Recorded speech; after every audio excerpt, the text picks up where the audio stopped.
Good morning. ఉదయరాగం కార్యక్రమానికి స్వాగతం, సుస్వాగతం. ప్రతిరోజు విలక్షణంగా సాగిపోతున్న ఉదయరాగం ఈరోజు మరింత వినూత్నంగా ముస్తాబై మీ ముందుకొచ్చింది. మరి ఈనాటి కార్యక్రమాన్ని స్టార్ట్ చేద్దాం. ఈనాటి ఉదయరాగాన్ని శుభయోగంతో శుభారంభం చేద్దాం.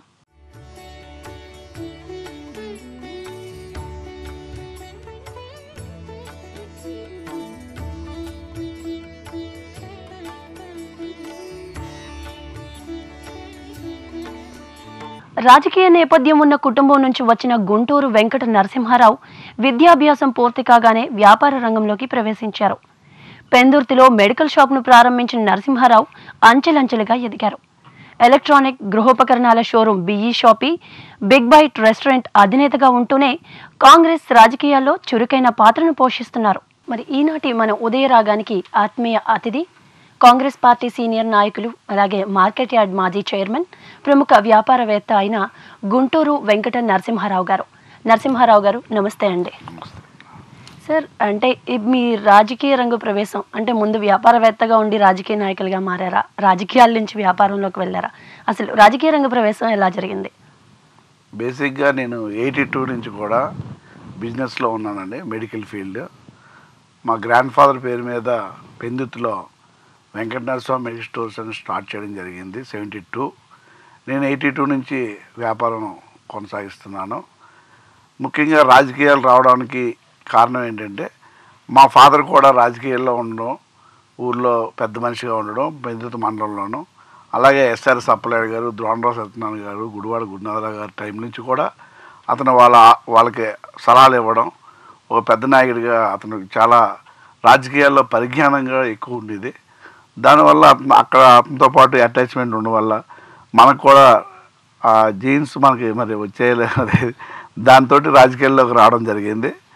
నేను 90 నుంచి కూడా అగ్రెసివ్గా కాంగ్రెస్ పార్టీలో వర్క్ చేయడం జరుగుతుంది. కీలక పాత్ర సార్, అంటే కుటుంబ నేపథ్యం వల్ల రాజకీయాల్లోకి వచ్చానన్నారు. రాజకీయాల్లోకి వచ్చిన తర్వాత మీకు జనాలకి సేవ చేయాలి, లేదంటే కుటుంబ నేపథ్యం వల్ల రాజకీయాల్లోకి వచ్చాం కాబట్టి ఉండాలి అని అనుకున్నారా, లేదంటే నిస్వార్థంగా సేవ చేయాలని? యాక్చువల్గా రాజకీయం కుటుంబంలో నుంచే రాజకీయంగా వచ్చాను, కానీ సేవ చేద్దామని ఉద్దేశంతో వచ్చాను. నేను అప్పటికే 2005లో వెంకట నరసింహ మా తాతగారి పేరు మీద ఒక హాస్పిటల్ పెట్టడం కూడా జరిగింది. అది 15 బెడ్ హాస్పిటల్ పెందుతులో. నేను డాక్టర్ కాకపోయినా మా మెడికల్ ఫీల్డ్ అయినందువల్ల నేను హాస్పిటల్ పెట్టడం, ప్రతి విలేజ్లో కూడా ఫ్రీ క్యాంప్స్ నిర్వహించడం, అనేక కార్యక్రమాలు, అలాగే సేవా కార్యక్రమాలు కూడా. ఏదైనా విలేజ్లో ఫైర్ యాక్సిడెంట్ అయిందంటే అక్కడికి వెళ్ళి మనం దుప్పట్లు పంచడం కార్యక్రమం కానీ, లేకపోతే బియ్యం పంచడం కార్యక్రమం కానీ, నేను చాలా వరకు సేవా కార్యక్రమాల్లోనూ ఒక దగ్గర 20 years నుంచి కూడా ఆ కార్యక్రమాలు జరుపుతున్నామండి. ఓకే, అంటే మీరు పదవులతో సంబంధం లేకుండా సేవా కార్యక్రమాలన్నీ కొనసాగిస్తున్నారు. మొదట బేసిక్గా అయితే సేవా కార్యక్రమంలో ఉన్నామండి. వ్యాపారంతో సేవా కార్యక్రమం, రాజకీయం. ఆ తర్వాత నాకు వయసు కొద్ది పెద్దదైన తర్వాత నేను రాజకీయాల్లోకి రావడం జరిగింది. అంటే మీ కుటుంబం ఆల్రెడీ రాజకీయాల్లో ఉన్నారు, మీరు తర్వాత వచ్చారు. మీ కుటుంబం ఉన్నప్పుడు పరిస్థితులకి, మీరు వచ్చినాటి పరిస్థితులకి, ఈనాటి రాజకీయాల్లో వచ్చిన మార్పులకి అసలు మీరు ఎలా అడ్జస్ట్ అవ్వగలుగుతున్నారు? చాలా కష్టమవుతుంది అడ్జస్ట్ అవ్వడం. ఏం చేద్దంటే పెద్దలు గుడివాడ గురునాథరావు అండి, ద్రోణరావు సత్యనారాయణ గారు, ఎస్ఆర్ సప్లయ్య గారి టైంలో నాన్నగారు రాజకీయాలు చేసినప్పటికీ అప్పుడున్న రాజకీయ నాయకులు నేను కూడా వాళ్ళతో అటాచ్మెంట్ ఉండడం వల్ల అసలు అప్పుడు పూర్తిగా రాజకీయం అనేది ఇప్పుడు లేదు, అంత డబ్బు రాజకీయం అయిపోయింది అంతా. అసలు ఇంతకుముందు అయితే ప్రజల్లోకి వెళ్ళి వాళ్ళ కష్టసుఖాలు ఏంటి కావాలి, వాళ్ళకి మౌలిక సదుపాయాలు ఏం కావాలి అడగకుండానే వీళ్ళు తెలుసుకొని ఆ యొక్క కార్యక్రమాలు చేసేవారు. దాంతో వాళ్ళు నాయకుడిగా ఎదగడం, పార్టీ మీద నిలబడినా గెలవడం అని జరిగేది. ఇప్పుడైతే అలా కాదు. ఇప్పుడు ఎవరు ఎక్కడ ప్రజలకి ఏమీ సేవ చేయక్కర్లేదు, డబ్బులు పట్టుకొని రావడం, గెలడం, వెళ్ళిపోవడం అంతే తప్పుతుంది తప్ప రాజకీయాలు అప్పుడు రాజకీయాలకు ఇప్పుడు రాజకీయాలు చాలా తేడా. అసలు చాలా బాధ అనిపిస్తుంది ఒక టైంలో, ఏంటి ఇప్పుడు పరిస్థితిలో రాజకీయాలు మనం చేయగలమా అని. సరే, మా మిస్సెస్ కూడా ఎలక్షన్లో నిలబడ్డాం, ఆవిడ కూడా నేను కూడా అనుకుంటాం, కష్టపడి పనిచేసిన వాళ్ళకి ఎప్పుడు కూడా మనకి గుర్తింపు ఉంటుంది, ఈవేళ కాకపోతే రేపైనా ఉంటుంది, మనం సేవ చేద్దాం, ఎంతవరకు వస్తే అంతవరకు మనం వెళ్దాం. మన కాన్సెప్ట్ వ్యాపారంలో డబ్బులు సంపాదించుకొని ఏదో ఒక హాబీగా రాజకీయం చేద్దాం అనుకుంటాం తప్ప రాజకీయం వల్ల లాభాపేక్ష చేసే రాజకీయం మాత్రం మేము చేయదలుచుకోలేదు. అంటే మీరు చెప్పారు అప్పటి రాజకీయ పరిస్థితులకి ఇప్పటి రాజకీయ పరిస్థితులకి చాలా తేడా వచ్చింది, మార్పు వచ్చింది. ఆ మార్పుని డైజెస్ట్ చేసుకోవడం కూడా కష్టం. మరి లాంటి పరిస్థితుల్లో మీ మిస్సెస్ గారు కూడా రాజకీయాల వైపు అడుగేస్తానన్నప్పుడు మీరు ఆవిడకి ఏ విధమైన సలహాలు ఇచ్చారు రాజకీయ పరంగా? రాజకీయ పరంగా నేను ఇప్పుడు చెప్తున్నాను కదా, మా మెంటాలిటీ కూడా అదే. రాజకీయంగా మనం ఏదైనా నిలబడి ప్రజలకు సేవ చేద్దాం ఉద్దేశంతో నిలబడ్డాం. ఇప్పుడు వీళ్ళు ఎన్నికల్లో గెలకపోయినా ఈవేళకు కూడా ఆవిడ కాంగ్రెస్ పార్టీ కార్యకర్తగా ఆవిడ ఏ కార్యక్రమానికి ఎవరు పిలిచినా వెళ్ళి ఆ కార్యక్రమం పూర్తి చేయడం, అనేక కార్యక్రమాలు. భారతి గారు మీరు అక్కడ రండి, మాకు చర్చి పడిపోయింది, ఆ చర్చి మాకు డెవలప్ చేయాలా, ఎవరు ఇవ్వట్లేదంటే నిజంగా ఆవిడ చేసిన తపన నాకు చాలా సంతోషం కలిగించింది. ఎందువల్లంటే ఒక చర్చ్ అతను వచ్చి పాస్టర్ వచ్చి అమ్మ ఇది చూపించి ఇది ఇలాగ అయిందంటే ఆవిడ తాలూకు ఫ్రెండ్స్ని కోఆర్డినేట్ చేసుకొని ఇలా చర్చి ఇలా పలానా దగ్గర ఉంది, అది చాలా పేదవాళ్ళు, ఆ చర్చి నిర్మించాలి ఎలాగైనా సరే అంటే చాలామంది దగ్గరికి వెళ్ళి డొనేషన్లు తెచ్చి ఆ చర్చ్ కంప్లీట్ చేయడం జరిగింది. రీసెంట్లీగా ఇక్కడ మన వార్డు 34వ వార్డులో. సో ఆవిడలో చాలా హ్యాపీనెస్ ఉంది ఆవిడ అలా చేయడం వల్ల. సేవ చేయాలన్న తపన్ని మీరు చూసి ఎంకరేజ్ చేశారు సార్. అంటే ఇప్పుడు రాజకీయాల్లోకి వచ్చిన తర్వాత అంటే రాష్ట్ర విభజనకి ముందు కాంగ్రెస్ పార్టీ పరిస్థితి వేరు, రాష్ట్ర విభజన తర్వాత వేరు. రాష్ట్ర విభజన తర్వాత ప్రజల్లోని ఒక వ్యతిరేక భావం వచ్చింది కాంగ్రెస్ పార్టీ మీద. మరి లాంటి పరిస్థితుల్లో మీకు ఏ రోజైనా ఈ పార్టీలో ఇంకా ఎందుకు కొనసాగడం అని ఎప్పుడైనా విరక్తి చెందిన రోజులు ఏమైనా ఉన్నాయి? ఇప్పుడు విభజన అనేది తప్పదండి, చెయ్యాలండి. ఏం చేద్దంటే మన ఇంట్లో 4 అన్నదమ్ములు ఉంటున్నాం, ఎప్పటికైనా విడిపోతేనే డెవలప్ అవుతుంది తప్ప కలిసి ఉంటుండగా ఏది డెవలప్ అవ్వదు అని నా కాన్సెప్ట్. ఒక ఫ్యామిలీలో తీసుకున్నా మనం 4 అన్నదమ్ములు కలిసి ఉంటే వాడు తెస్తాడు కదా వీడు తెస్తాడు కదా చూసి తినేవాళ్ళు ఉంటారు తప్ప డెవలప్ చేసుకుందుకు ఎవరో ఆలోచించరు. అదేవిధంగా మన విభజన జరగడం కరెక్ట్, కానీ చేసేటప్పుడు కొన్ని కేంద్ర ప్రభుత్వాలు సరైన పద్ధతిలో అమెండ్మెంట్ చేయలేదేమో అని అనుకుంటాను. కానీ కాంగ్రెస్ పార్టీలో అప్పుడు పెద్ద మనుషులు అందరూ కూడా ఆలోచన చేసామని మాకు చెప్పారు. పెద్దలందరూ ఎంపీలు కానీ మినిస్టర్లు కానీ సీఎం కానీ చెప్పారు. కానీ అందులో కూడా కొన్ని ఉన్నాయి, కానీ అవి చేయకూడదు, చేస్తే బీజేపీకి ఇబ్బంది పడతారనే ఉద్దేశంతో వాళ్ళు చేయలేదు. రాష్ట్ర విభజన అయితే మాత్రం తప్పనిసరిగా చెయ్యాలి, చేశారు, చాలా మంచిది నా ఒపీనియన్. అయితే ఎప్పటికైనా మనం విడిపోవడం మంచిది. ఇప్పటికైనా విడిపోయిన తర్వాత డెవలప్ అవుతాం, మన స్టేట్ డెవలప్ అవుతుంది.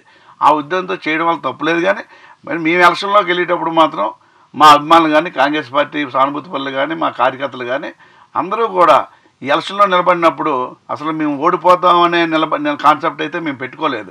గెలుస్తామనే కాన్సెప్ట్ తోటే కాంగ్రెస్ పార్టీకి మేము ఎప్పటి నుంచో సేవ చేస్తున్నాం. కాంగ్రెస్ పార్టీ కూడా మాకు గుర్తింపు పదవులు ఇచ్చింది. ఆ పార్టీ పదవి మీద ఆ యొక్క చిహ్నం మీద నిలబడడం మాకు చాలా యాంబిషను, అది చేసుకెళ్ళాం. ఎక్కడ ఎలక్షన్లో తిరిగినా ఎక్కడ 1% మాకు నెగిటివ్ అనేది ఎక్కడా కనపడలేదు. వాళ్ళు ఏంటంటే మేము కాంగ్రెస్ పార్టీ చెప్పింది విభజన చేయమని, తెలుగుదేశం పార్టీ చెప్పింది, బీజేపీ చెప్పింది, అన్ని పార్టీలు చెప్పారు, వైఎస్ జగన్ పార్టీ కూడా చెప్పింది. కానీ అన్ని పార్టీలు చెప్పిన తర్వాత మేము నిర్ణయం చేస్తాం. నిర్ణయం చేసుకోవడం తప్పు అని ప్రజలు మమ్మల్ని వాళ్ళకి తెలియనితనం ప్రజలకి దాని మీద మా మీద అబద్ధాలు వేసి మమ్మల్ని దూరం పెట్టుకున్నారు. త్వరలో రానున్న 4 సంవత్సరాల్లో కూడా కాంగ్రెస్ పార్టీ ఇక్కడ పుంజుకుంటుందన్న పూర్తి విశ్వాసం నాకు అయితే ఉంది. సార్, ప్రజల్లో అవగాహన తక్కువగా ఉందని చెప్పారు. మరి అలాంటి మీరు ఎన్నో అభివృద్ధి కార్యక్రమాలు చేశారు, ఉమ్మడి రాష్ట్రంలో చాలా సంక్షేమ పథకాలు ప్రవేశపెట్టారు. మరి వాటన్నిటినీ కూడా ప్రజలకి అర్థమయ్యే రీతిలో ఎందుకు చెప్పలేకపోయారు? గెలుపుకి ఈ చేసిన అభివృద్ధి అంతా ఎందుకు సహకరించలేకపోయింది? ఇక్కడ నాయకులు వైఫల్యం చెందారంటారా? నాయకులు వైఫల్యం చెందినట్టే పెద్ద నాయకులు అందరూ కూడా ఏం చేసి చెప్పలేకపోయామంటే ఆ రోజు పరిస్థితులు ఏంటంటే ఎలక్షన్ 10 డేస్లో మనం ఇవన్నీ ప్రజల్లో తీసుకెళ్ళలేకపోయాం. దానివల్ల విఫలమయ్యాం తప్ప మాకైతే పూర్తి విశ్వాసం ఉంది కాంగ్రెస్ పార్టీకి మంచి భవిష్యత్తు ఉంటుంది. ఏం చేద్దంటే నేను 2005 నుంచి కూడా 1990 నుంచి కూడా నేను రాజకీయాల్లో ఉన్నాను. పెద్దలు దోండ సత్యనారాయణ టైంలో కూడా చంద్రబాబు నాయుడు 7 సంవత్సరాలు పరిపాలించినప్పుడు కూడా అనేక పార్టీ వ్యతిరేక విధానాలని మేము ఖండించి అతనితో పాటు దగ్గరుండి నడిచాం. కాబట్టి అప్పుడు 7 సంవత్సరాల్లోనూ ఇప్పుడు 10 సంవత్సరాలు మేము ఖాళీగానే ఉన్నాం. ఈ 10 సంవత్సరాల్లో కాంగ్రెస్ పార్టీ వచ్చినా సరే ప్రజలు ఇప్పుడు ఎలాగ మంచి పేరు అయితే ఉండదు పార్టీకి. ఎంత చేసినా ప్రజలకి చాలదు.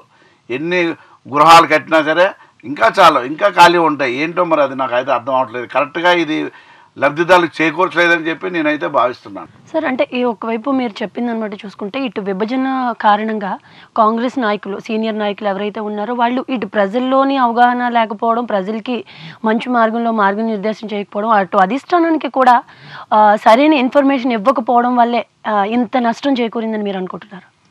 అంటే కాంగ్రెస్ హైకమాండ్ విషయం కాంగ్రెస్ పార్టీకి వస్తే అది హైకమాండ్ ఏది చెప్తే అది చెయ్యాలి మనం, కాంగ్రెస్ పార్టీ నాయకులు కానీ కార్యకర్తలు కానీ. అయితే నేనైతే చాలామందితో కూడా వాదించడం జరుగుతుంది. కాంగ్రెస్ పార్టీలో యాక్చువల్గా ఆ రోజు విభజన జరిగినప్పుడు విభజన జరగకుండా ముందే వాళ్ళు పిలిచి మేడం గారు కిరణ్ కుమార్ రెడ్డిని కానీ వైఎస్ రాజశేఖర్ని పిలిచినప్పుడు, బొత్స సత్యనారాయణ పిలిచినప్పుడు కానీ ఏ నాయకులందరినీ పిలిచినప్పుడు వెళ్ళి వీళ్ళందరూ కూడా వద్దని చెప్పే పరిస్థితి కనబడలేదు. ఏదో పబ్లిక్గా ఏదో ప్రెస్ మీడియాలోనూ వద్దని చెప్తున్నారు తప్ప. మీరు ఒకటి చూసుకోండి, తెలంగాణలో అయితే తెలంగాణ రాష్ట్రంలో ఉన్న అన్ని పార్టీలు కలిసి ఏకతాటిపై చాలాసార్లు ఒక ప్లాట్ఫారం కూర్చొని మాకు తెలంగాణ కావాలని చెప్పి వారు చెప్పడం జరిగేది. అది ఆంధ్రప్రదేశ్కి వచ్చేటప్పటికి అన్ని పార్టీ నాయకులు కూడా, ఆల్ పార్టీస్ నాయకులు కూడా ఏ రోజైనా ఒక్కరోజు ప్లాట్ఫారం మీద కూర్చొని ఇది మాకు తెలంగాణ వద్దు, మాకు ఆంధ్రప్రదేశ్గానే ఉండాలి, తెలంగాణ ఇవ్వద్దని చెప్పి చెప్పుంటే ఆగే ఉండేది. కానీ ఆ విధంగా ఆంధ్రప్రదేశ్ నాయకులు ఎవరూ కూడా, ఏ పార్టీ వాళ్ళు కూడా మా అందరం కలిసి ఒక ప్లాట్ఫామ్ మీద అయితే ఒక్కరోజు ఒక మీటింగ్ కూడా జరగలేదు. తెలంగాణలో అయితే కొన్ని వందల మీటింగ్లు జరిగినాయి అన్ని పార్టీ వాళ్ళతో కలిపి. అంటే సమస్య పరిష్కారం దిశగా ఆంధ్రప్రదేశ్లో ఏ పార్టీలు ఒక తాటి మీద నడవలేదు. ఉదయరాగం కార్యక్రమంలో ఒక చిన్న విరామం. ఉదయరాగం కార్యక్రమానికి పునఃస్వాగతం. ఈనాటి అనుగ్రహంలో అనుగ్రహ ఫలాలను తెలుసుకునేందుకు శ్రీ శ్రీ శ్రీ లలితా త్రిపుర సుందరి పీఠం పీఠాధిపతి శ్రీ తటవర్తి అప్పలరాజు శర్మ గారిని ఆహ్వానిద్దాం.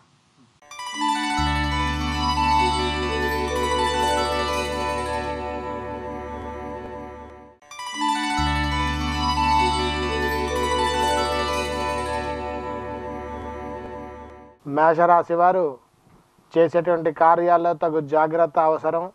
మీరు చేసేటువంటి ప్రతి పని కూడా మీకు ఎదురు తిరిగి ప్రతి ఇబ్బంది పెట్టే పరిస్థితి ఉంటుంది. కాబట్టి మీరు తగు చాకచక్యంగా మెలగాలి. చేసేటువంటి వ్యవహారాలన్నీ కూడా దగ్గరుండి పర్యవేక్షించుకోవాలి. ఒకరికి నమ్మి అప్పచెప్పిన పనులు మీకు వ్యతిరేక ఫలితాలను ఇస్తాయి. మీరే ఏ పనైనా సరే చేసుకోవాలి. ఏ పని అయినప్పటికీ కూడా కనీసం ఒక్క గడ్డి పరక తెచ్చుకోవాలన్నా ఈరోజు మీరే వెళ్ళి తెచ్చుకోండి. ఎవరికి అప్పచెప్పకుండా చేయండి. ఈరోజు మీకు అనుకూల ఫలితాలు ఆ రకంగా మీరు ఆశించి పొందగలుగుతారు.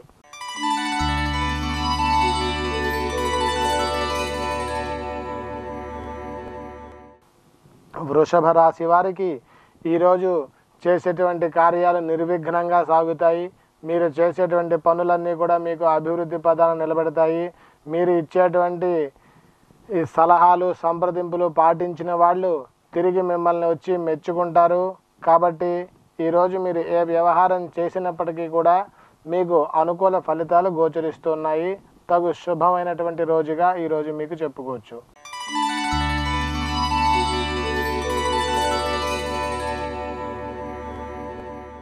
మిథున రాశి వారు ఈరోజు చేసేటువంటి కార్యాల్లో లాభాన్ని నష్టాన్ని సమంగా చూస్తారు. సమమైనటువంటి ఫలితాలు, శుభాశుభ ఫలితాలు మిశ్రమంగా కలుగుతాయి. మీరు చేసేటువంటి పనులు వాయిదాలు పడతాయి. ఈరోజు అవుతుందనుకునే పని రేపటికి వాయిదా పడుతుంది. రేపు అలా రేపటి కోసం మీరు ఈరోజు ప్రణాళికను సిద్ధం చేసుకోవాల్సి ఉంటుంది. అయినప్పటికీ కూడా మీ ఆలోచనలు మిమ్మల్ని ఒక విలువైన వ్యక్తిగా నిలబెట్టేటువంటి పరిస్థితి ఈరోజు మీకు గోచరిస్తున్నది.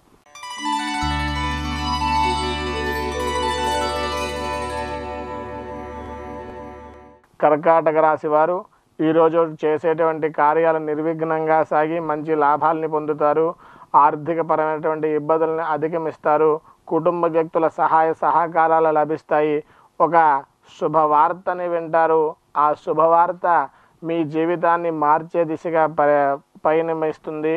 మీకు వివాహం కాని వారికి ఈరోజు వివాహ సంబంధాలు కుదిరేటువంటి పరిస్థితి కనిపిస్తోంది.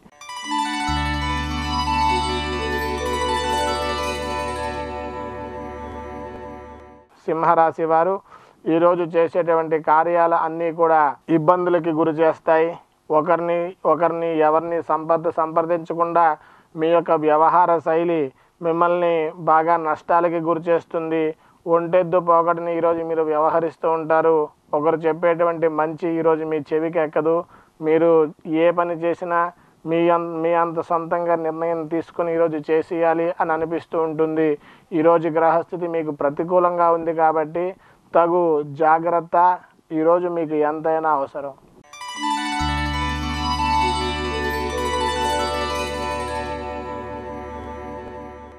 కన్యా రాశి వారు ఈరోజు చేసేటువంటి కార్యాలు నిర్విఘ్నంగా సాగుతాయి. కరెక్ట్గా ఆ సమస్య వచ్చేటప్పటికి మీ యొక్క తెలివితేటలతో మీరు ఆ ఇబ్బందికర పరిస్థితి నుంచి బయటికి రావడం జరుగుతుంది. చివరి వరకు మీరు విజయాల కోసం ప్రయత్నం చేస్తారు. ఈరోజు మీరు చేసేటువంటి ప్రయత్నాలన్నీ కూడా ఫలించి ఆర్థిక మానసిక సంతృప్తి కలుగుతుంది. విద్యార్థులకు ఈరోజు మంచి ఫలితాలు కలుగుతాయి. ఆర్థికపరమైనటువంటి ఇబ్బందులన్నీ కూడా తొలగి అన్ని రంగాల వారికి ఈ కన్యా రాశి వారు ఈరోజు మంచి ఫలితాలు పొందగలుగుతారు.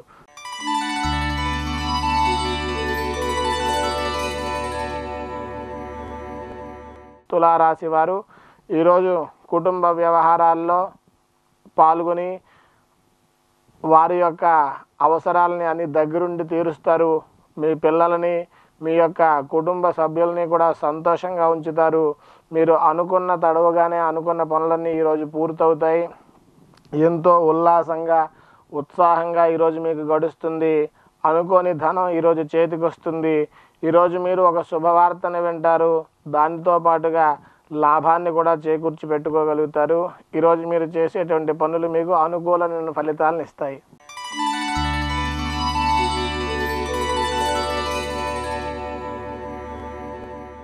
వృశ్చిక రాశి వారు ఈరోజు చేసేటువంటి కార్యాల్లో అనుకూలతను పొందుతారు.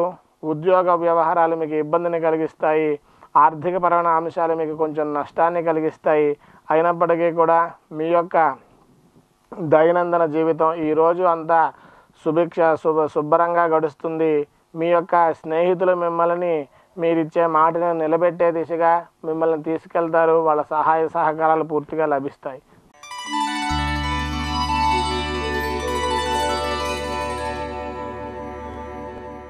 ధనస్సు రాశి వారు ఈరోజు చేసేటువంటి వ్యవహారాలన్నీ కూడా అనుకూల ఫలితాలు కలుగుతాయి. మీరు చేసేటువంటి కార్యాల్లో మీ యొక్క కుటుంబ సభ్యుల సహాయ సహకారాలు మీకు మెండుగా లభిస్తాయి. మీరు ఏ పని చేసినప్పటికీ కూడా మీ భార్య సలహా తీసుకొని ఈరోజు మీరు చేసినట్లయితే అవి మీకు అనుకూల ఫలితాలు కలిగిస్తాయి. ఈరోజు కొంచెం నరఘోష వల్ల మీకు మీ యొక్క గొప్పతనాన్ని చెప్పుకోవడానికి దానికి వల్ల కొంచెం అనారోగ్యం కానీ మానసిక అశాంతి కానీ కలిగే అవకాశం ఉంది. కాబట్టి లేనిపోని ఆర్భాటాలకు లేకుండా ఈరోజు మీరు గడపండి, మంచి ఫలితాలు పొందుతారు.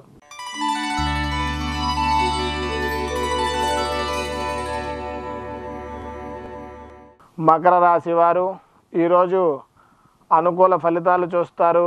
ఎంతకాలంగానో మీరు ఎదురు చూస్తున్నటువంటి కార్యాలు ఈరోజు ఒక కొలిక్కి వస్తాయి.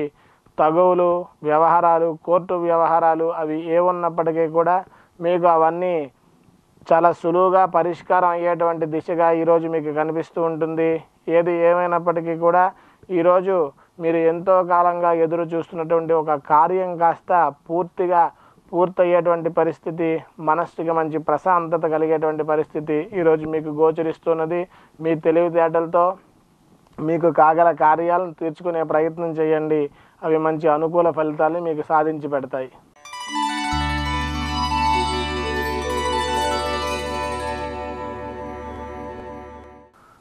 కుంభరాశి వారు ఈరోజు చేసేటువంటి వ్యవహారాలన్నీ అనుకూలంగా ఉంటాయి.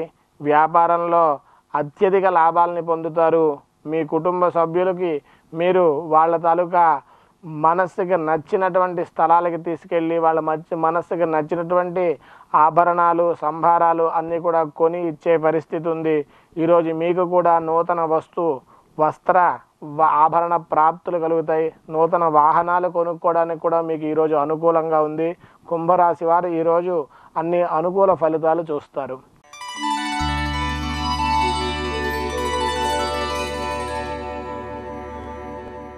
మీనరాశి వారు చేసేటువంటి కార్యాల్లో మీ యొక్క ప్రతిభా పాఠవాలు గుర్తింపబడతాయి. సన్మానాలు అందుకుంటారు. మీరు చేసేటువంటి కార్యాల్లో మీకు మంచి పేరు ప్రఖ్యాతులు వస్తాయి, సాంఘికంగా మంచి అభివృద్ధి కలుగుతుంది, మీ చుట్టుపక్కల ఉన్న వాళ్ళు మిమ్మల్ని గౌరవిస్తారు, ఏ వ్యవహారం చేసినప్పటికీ కూడా మిమ్మల్ని సలహా చేసే పరిస్థితి ఉంది.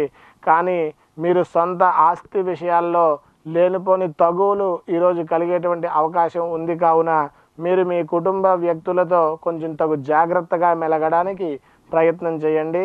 మంచి ఫలితాలు పొందండి. శుభమస్తు.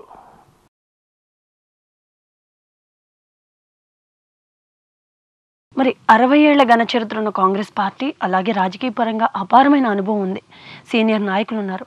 మరి అంత హిస్టరీ ఉన్న కాంగ్రెస్ పార్టీ కనీసం మినిమం సీట్లు కూడా గెలవలేకపోయింది. ఒక్క సీటు కూడా. మరి అలాంటి కాంగ్రెస్ పార్టీ కనీసం ఒక్క సీటు కూడా సాధించలేకపోయింది. మరి ఇలాంటి పరిస్థితుల నుంచి వచ్చే ఎన్నికల్లో ఎలా మళ్ళీ అధికారంలోకి వస్తుందన్న భరోసాని ప్రజలకు కలిగిస్తున్నారు?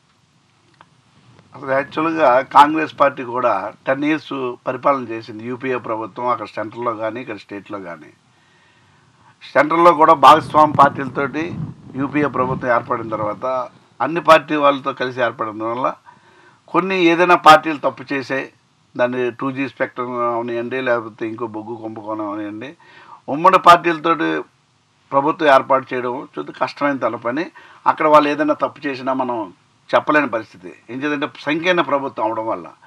మరి అదేవిధంగా ఇక్కడ రాజశేఖర రెడ్డి గారి టైంలో కూడా నిజంగా రాజశేఖర రెడ్డి గారు బతుకుంటే తెలంగాణ వచ్చేది కాదేమో మాకు తెలియదు. కానీ రాజశేఖర రెడ్డి గారు ఉండేటప్పుడు కూడా గతంలో కూడా మీకు 295 సీట్లలో కూడా 25 సీట్లే కేవలంగా వచ్చాయి. ఆనాడు ప్రతిపక్ష నేతగా రాజశేఖర రెడ్డి గారు ఉండడం జరిగింది. కాంగ్రెస్ పార్టీ ఎప్పుడు కూడా పోదండి. కాంగ్రెస్ పార్టీ ఎప్పుడు కూడా జీరో అయిపోవడం అనేది కాదు. అది ప్రజలు ఏంటంటే కేవలం రెండే కాన్సెప్ట్లు అండి. ప్రభుత్వంలో కానీ రాష్ట్రంలో కానీ కాంగ్రెస్ పార్టీ వైఫల్యం చెందడం రెండే పాయింట్స్ అండి. ఒకటి, 10 సంవత్సరాలు ప్రభుత్వం ఏర్పాటు చేయడం వల్ల ఆ అభివృద్ధి సంక్షేమాలు ఎంత చేసినా ఎక్కడో దగ్గర కుంభకోణం జరగడం, దాన్నేమో హైలైట్ చేసుకోవడం. కాంగ్రెస్ పార్టీకి ఏంటంటే మొదటి నుంచి కూడా నాకు తెలిసినప్పటి నుంచి, నేను రాజకీయాలు వచ్చినప్పటి నుంచి కూడా పత్రికలు కానీ ఒక మీడియాస్ కానీ కాంగ్రెస్ పార్టీకి సపోర్ట్ చేసిన ఒక ఛానల్ కూడా, ఏ ఛానల్ కూడా ఈ వేళకి లేదు. అంత జాతీయ పార్టీ అన్ని సంవత్సరాలు రూలింగ్ చేసింది, 130 సంవత్సరాలు. ఆ పార్టీ చేసిందని కూడా ఒక పత్రిక కానీ ఒక మీడియా కానీ ఎలక్ట్రానిక్ మీడియా కానీ ఏమీ లేదు. మాకు మైనస్ అల్లా యాక్చువల్గా చెప్పడం ఏంటంటే మీరు బాధపడితే బాధపడచ్చు, కానీ మీడియా అనేది, ఎలక్ట్రానిక్ మీడియా అనేది, అలాగే ప్రెస్ అనేది కూడా కాంగ్రెస్ పార్టీకి ఎప్పుడూ కూడా సపోర్ట్ లేదు. మాకు పెద్ద మైనస్ ఏంటంటే అది ఒకటే. దానివల్ల ఏంటంటే మీకు అక్కడ రాష్ట్రంలో కానీ సెంట్రల్లో కానీ ఇలాంటి కుంభకోణాలు జరగడం, 10 సంవత్సరాలు మనం ప్రభుత్వం ఏర్పడడం వల్ల అదొకటి. నెక్స్ట్ విభజన అనేది, సారాంశం అనేది కొద్దిగా ప్రజలు, ఆంధ్రప్రదేశ్ ప్రజల్లో కొంత బాధ కలిగింది.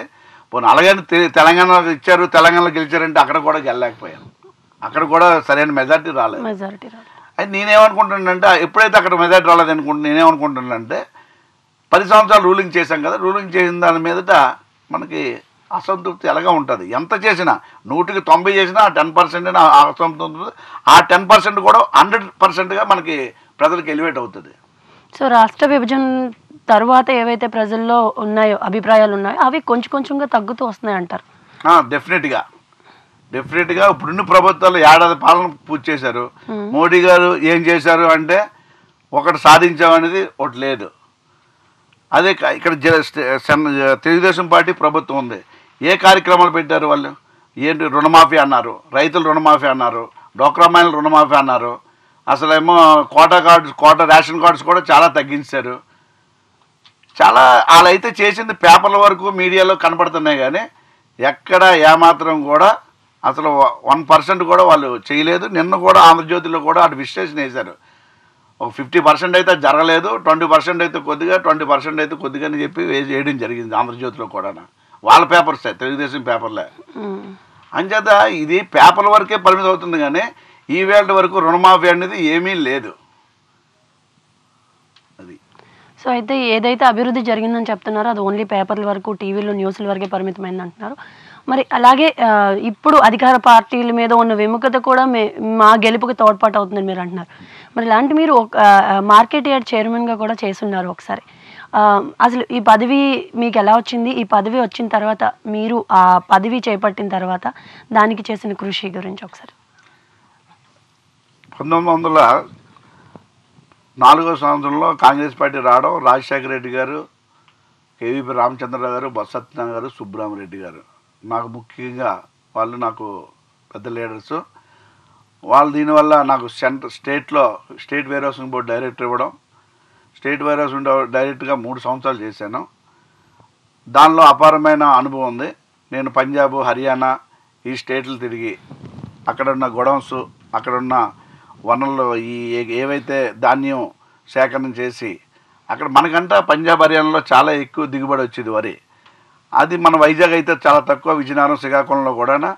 దానిలో నేను 3 సంవత్సరాలు అన్ని విలేజ్లకి వెళ్ళి అన్ని రకాలు కూడా తెలుసుకున్నాను. దాని మీదటే నాకు వైజాగ్లో మార్కెట్ కమిటీ చైర్మన్ ఇవ్వడం జరిగింది.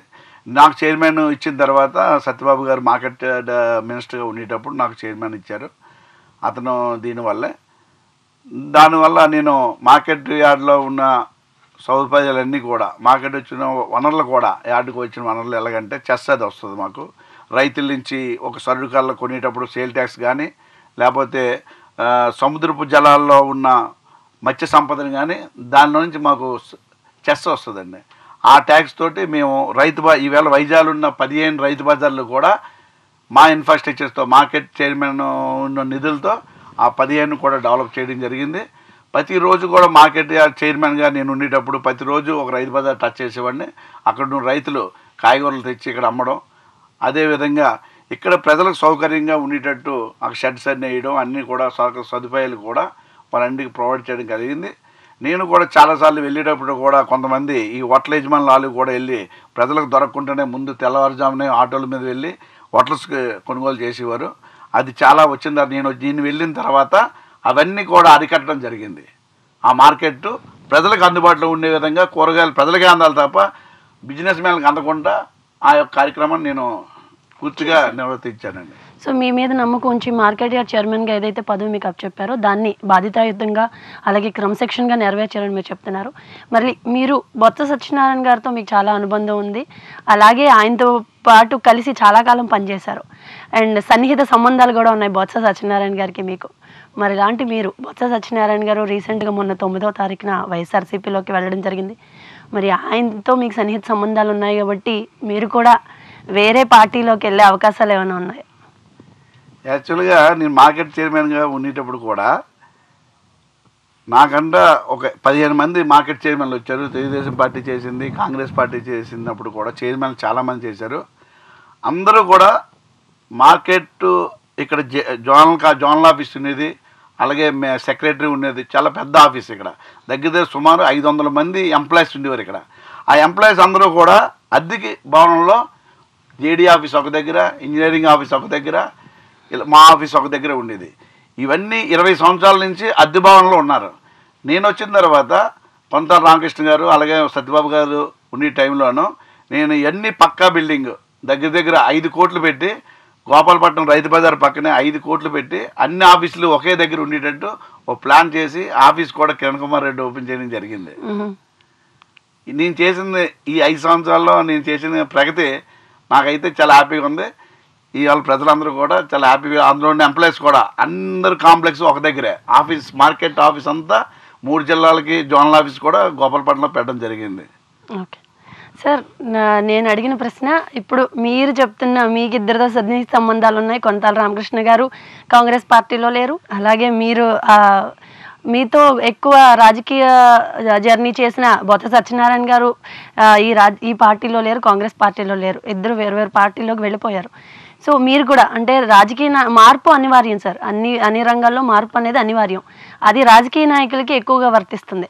మీరు కూడా వేరే పార్టీలోకి వెళ్ళే అవకాశాలు ఏమైనా ఉన్నాయా? వాళ్ళందరికంటే ముందు పార్టీలో నేను జాయిన్ అయ్యానండి. కాంగ్రెస్ పార్టీలో ప్రజారాజ్యం అనే పార్టీ చిరంజీవి గారు స్థాపించిన తర్వాత నేను కొన్ని కారణాల వల్ల, మాకున్న కార్యకర్తలు మాకున్న పరిధి వల్ల కాంగ్రెస్ పార్టీ నుంచి ప్రజారాజ్యంలోకి వెళ్ళడం జరిగింది. ఓకే, మళ్ళీ ఫస్ట్ తప్పు చేశానేమో అనిపించింది. ఇప్పుడు మళ్ళీ తప్పు చేయాలా ఏంటి, మనకు కాంగ్రెస్ పార్టీ ఎప్పటి నుంచో మా ఫాదర్ అందరూ కూడా కాంగ్రెస్ పార్టీలో ఉన్నాం. సత్యబాబు గారు వెళ్ళారు అని అంటే, సత్యబాబు గారు అయితే నాకు చెప్పారు, ఇలాగ మాట్లాడేమరా వెళ్ళామరా అని చెప్పారు. కానీ ఏ రోజు కూడా నువ్వు రా అని కూడా అనలేదు. అతను ఏంటంటే మా ఇంట్లో వాళ్ళ కుటుంబ సభ్యులాగా మేము ఉంటాం. మా ఇంట్లో పిల్లలు కానీ మా మిస్సెస్ కానీ అతనితో పాటు మా ఇంటికి చాలాసార్లు వస్తుంటారు. మా ఇంటికి లంచ్ కానీ డిన్నర్ కానీ ఎప్పుడు వచ్చినా మనకి ఎప్పుడు అతను మంత్రిగా ఉండేటప్పుడు కానీ ఇప్పుడు ఖాళీ ఉన్నప్పుడు కానీ ఎప్పుడు కూడా అతని తాలూకా నేను ఏంటంటే నాయకత్వం నేను ఒప్పుకుంటాను. నాయకత్వంలో నాకు తెలిసి ఆంధ్రప్రదేశ్లో అటువంటి నాయకుడు మళ్ళీ రాజశేఖర రెడ్డి తర్వాత బొత్స సత్యనారాయణ అని చెప్పి నేను భావిస్తున్నాను. అంత లీడర్ ఎంచదంటే ఏ పార్టీలో ఉన్న పార్టీ కార్యకర్తలు కానీ లేకపోతే కుటుంబ సభ్యులు కానీ లేకపోతే ఫ్రెండ్లీగా కానీ అతనికి ఉన్న ర్యాపిడ్ ఇంకెవరికి లేదండి. ఎంచదంటే ఏ రోజు ఫోన్ చేసినా ఎవరు ఫోన్ చేసినా అది ఏంటి సంగతి అని అడుగుతారండి. అసలు అలాంటి నాయకులు అయితే నాకు ఎవరు దొరకలేదండి నిజంగా కాంగ్రెస్ పార్టీలో. రాజశేఖర రెడ్డి తర్వాత సత్యబాబు గారే ఈ జిల్లాలో ఈ స్టేట్లో నాయకుడు అంటే నాయకుడు అతనేనండి. అతని ఆలోచనలు కానీ అతని తాలూకా వ్యవహార శైలి కానీ రాజకీయ ఇది కానీ అన్నీ ఉన్నాయండి. కానీ కాంగ్రెస్ పార్టీలో ఏంటంటే అతనికి కొంత మరి గ్యాప్ రావడం ఎంచేదంటే కిరణ్ కుమార్ రెడ్డి టైంలో అతనికి కూడా సీఎం పోస్ట్ ఇస్తామని చెప్పారు. అతను చాలా కష్టపడ్డాడు. నిజంగా సత్యబాబు గారు కాంగ్రెస్ పార్టీ వల్ల పెద్దవాళ్ళు అయ్యారు. అలాగే దాంతోపాటు కూడా సత్యబాబు గారు వల్ల కాంగ్రెస్ పార్టీ వాళ్ళు పెద్దలు అయ్యారంటే సత్యబాబు గారు ఎంత కృషి చేసి ఉంటారు కాంగ్రెస్ పార్టీ వల్ల. కాంగ్రెస్ పార్టీ రావడానికి రాజశేఖర రెడ్డి గారి టైంలో కూడా ప్రజా ప్రస్తావన యాత్రలో ఎంతో కృషి చేస్తే కానీ అతను నాయకుడు అవ్వలేకపోయాడు. కాంగ్రెస్ పార్టీ వల్ల బాగుపడ్డారు కాదనలేదు. కానీ కాంగ్రెస్ పార్టీ రావడానికి కూడా ఆ రోజు రాజశేఖర రెడ్డి తర్వాత ముఖ్యంగా బొత్స సత్యనారాయణ గారే ఈ కాంగ్రెస్ పార్టీని తాటి మీద తీసుకొచ్చారు. ఈయన కాంగ్రెస్ పార్టీ కోసం కష్టపడ్డారు. ఆ కష్టాన్ని పార్టీ హైకమాండ్ గుర్తించిందండి. సార్, అంటే ఇప్పుడు రాజకీయ పరంగా ఒకవైపు వ్యాపారం అనేది ఒకవైపు, ఇప్పుడు రాజకీయాలని వ్యాపారాన్ని కలిపి చూడలేం. ఇప్పుడు మీరు ఎక్కువ ఇంపార్టెన్స్ ఇటు వ్యాపారానికి ఇస్తారా అటు రాజకీయానికి ఇస్తారా అంటే మీ చూసింగ్ ఎటువైపు ఉంటుంది? ఈవెన్ వ్యాపారంలో కూడా మీరు ఒకటండి. ఇప్పుడు సత్యబాబు గారు కూడా మీకు చెప్పారు, ఇంతకుముందు గతంలో కూడా చాలా మీడియాలు చెప్పారు, వ్యాపారం ఉంటే కదండి రాజకీయం చేయగలం. రాజకీయంలో డబ్బులు సంపాదించలేం కదా, వ్యాపారం చేసే డబ్బులు సంపాదించాలా. అదొక రోజుకు ఒక 24 గంటల్లో 12 గంటలు తీసుకోండి. 12 గంటల్లో ఒక 6-7 గంటలు వ్యాపారం చేస్తాం, 10 రూపాయలు సంపాదిస్తాం, ఒక 5 రూపాయలు ఖర్చు పెడతాం. అంతే. రాజకీయం ఫుల్గా రాజకీయంలో ఉంటే మనం ఎలాగ పార్టీకి 10 రూపాయలు ఖర్చు పెట్టగలం? రాజకీయాల్లో ఉన్నోళ్ళు వ్యాపారాలు చేయకూడదని మాత్రం చాలా తప్పండి. అది రాజకీయంలో ఉండి రాజకీయంగా సంపాదించి ప్రజలు నోళ్ళు కొట్టి సంపాదించడం అయితే అతనికి చేత కాదు, మాకు చేత కాదు. నేను కూడా అతనితో పాటు నేను చాలా వ్యాపారాలు చేశాను. వ్యాపార సంబంధాలు కూడా మాకు ఉండేవి. అంటే పార్ట్నర్షిప్ కాకపోయినా అతను వ్యాపారం ఉన్నా నేను వ్యాపారం ఉండేవాడిని. వ్యాపారం చేసి రాజకీయం చేసాం. ఇందులో తప్పు అయితే ఏం కనపడదు మాకైతే. డబ్బులాగా వస్తాయి. రాజకీయం చేయాలంటే మీ ఆఫీస్ రావాలంటే పెట్రోల్ ఉండాలా? పెట్రోల్ అంటే ఎలాగొస్తాయి చెప్పండి? మరి ఎలాగొస్తాయి చెప్పండి? అంచేత ఏంటంటే వ్యాపారం చేసుకొని 6 గంటలు ప్రయాసం చేయడంలో తప్పులేదు. ఉదయరాగం కార్యక్రమంలో ఇప్పుడు ఒక చిన్న బ్రేక్ తీసుకుందాం. Welcome back to Udayaragam. ఎన్నో అద్భుతాలను అందించింది. మరి ఆ అద్భుతాల నుంచి ఒక చిన్న అద్భుతం ఇప్పుడు మీకోసం.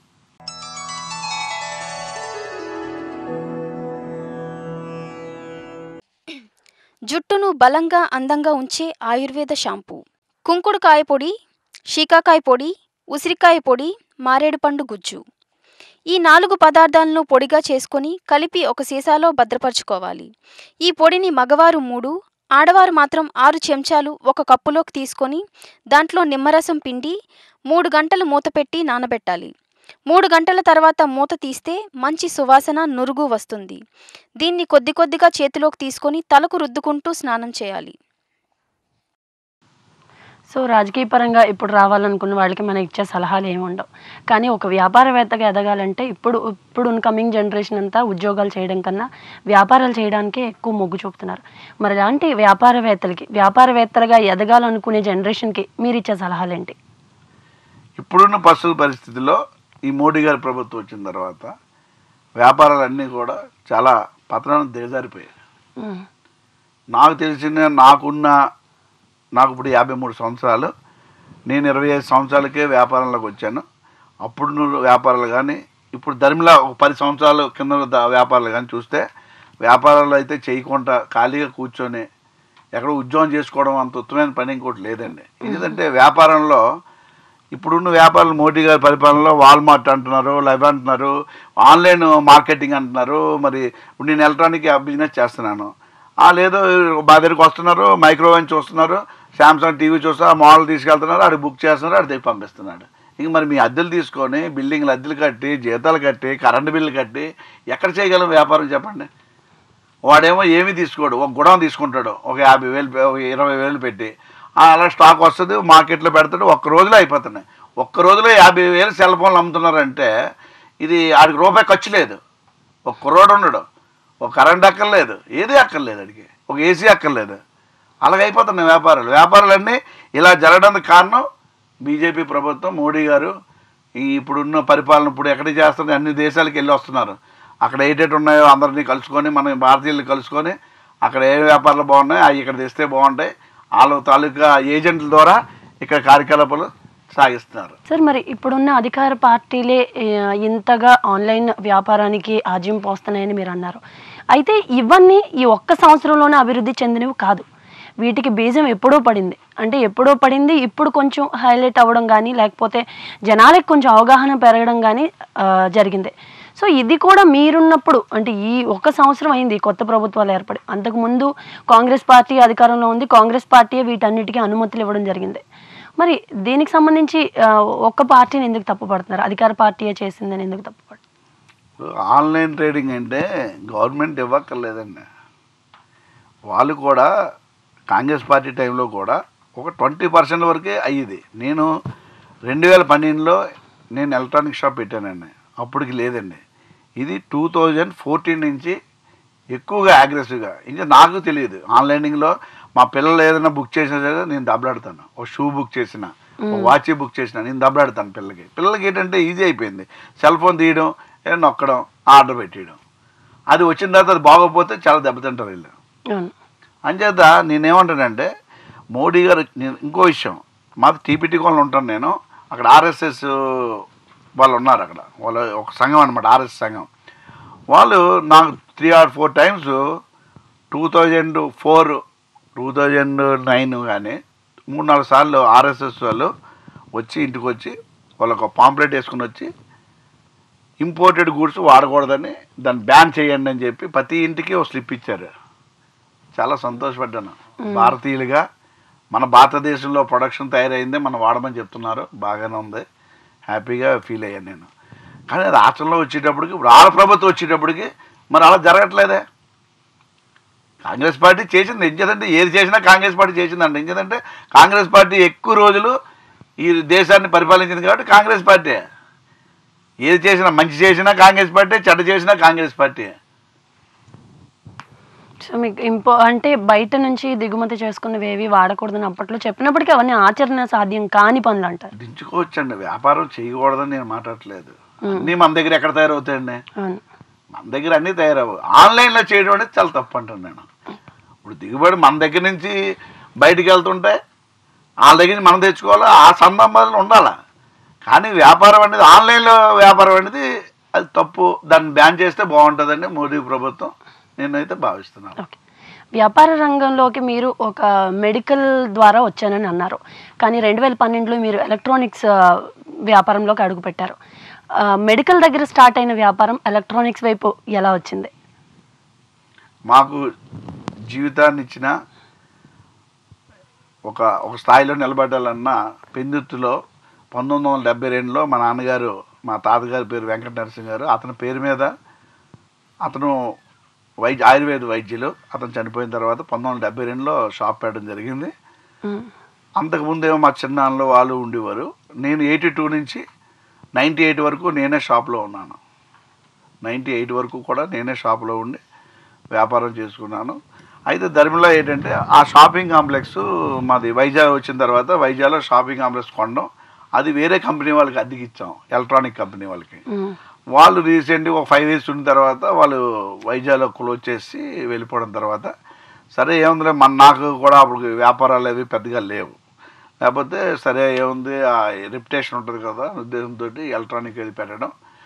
దాంతోపాటు వాళ్ళేమో ఎలక్ట్రానిక్ మీద చేశారు, నేను ఎలక్ట్రానిక్ ఫర్నిచర్లో కూడా నేను వచ్చాను చైనా నుంచి. ఆ తర్వాత ఓన్గా మ్యానుఫ్యాక్చరింగ్ సోఫా సెట్స్ అవి కూడా ఓన్ మ్యానుఫ్యాక్చరింగ్స్ ఉన్నాయి. అవన్నీ కూడా మేము ఇప్పుడు వ్యాపారం బాగానే ఉంది, బాగుందండి. ఒకవైపు రాజకీయం, ఇంకోవైపు వ్యాపారం, సో బిజీగా ఉంటారు. మరి ఇంత బిజీ షెడ్యూల్లో మీ కుటుంబ సభ్యుల సహాయ సహకారాలు మీకు ఏ విధంగా అందుతాయి? మా మిస్సెస్ అయితే ఎప్పుడు వ్యాపారం చేయొద్దు, లేకపోతే ఇప్పుడు డబ్బులు ఎంత ఉన్నాయి ఏంటని ఆవిడకి ఏం తెలియదండి.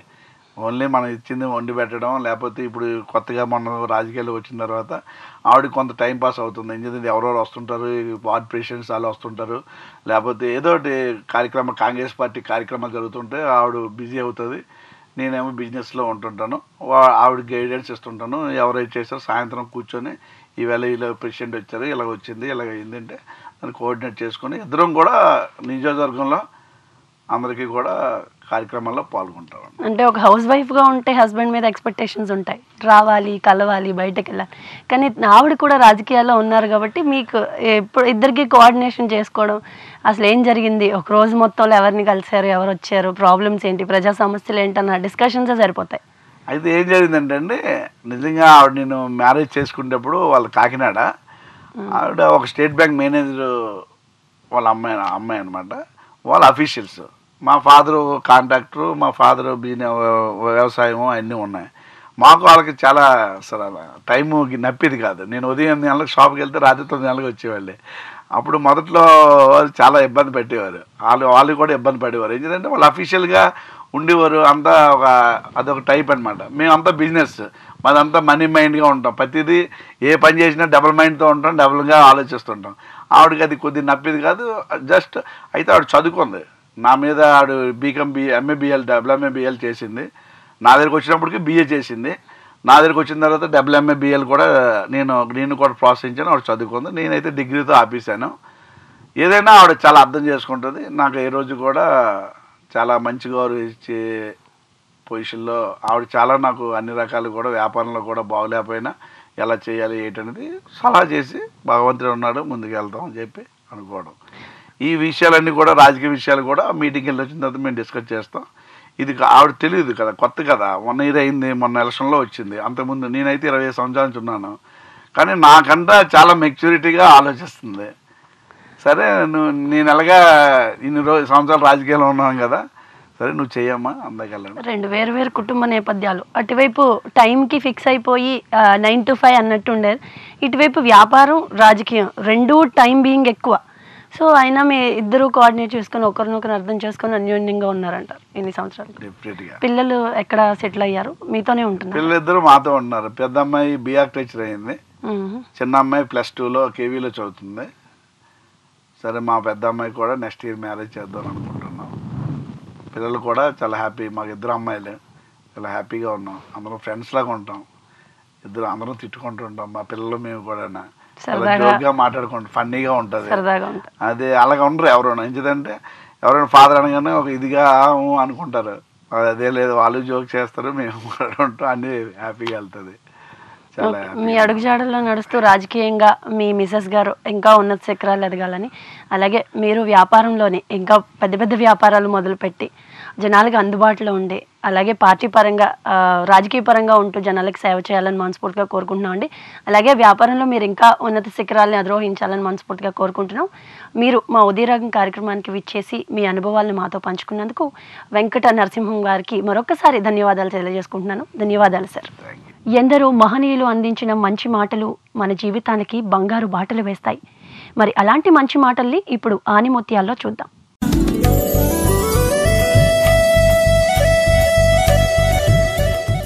అడగనిదే ఎవరికీ ఏమీ చెప్పకూడదు, అడగవలసిన పద్ధతిలో అడగనిదే చెప్పకూడదు.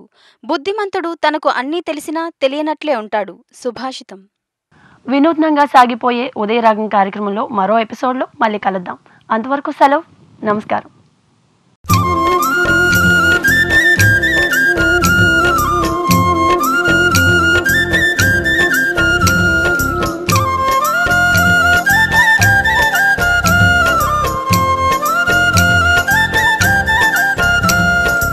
It's a Dreams Studio production.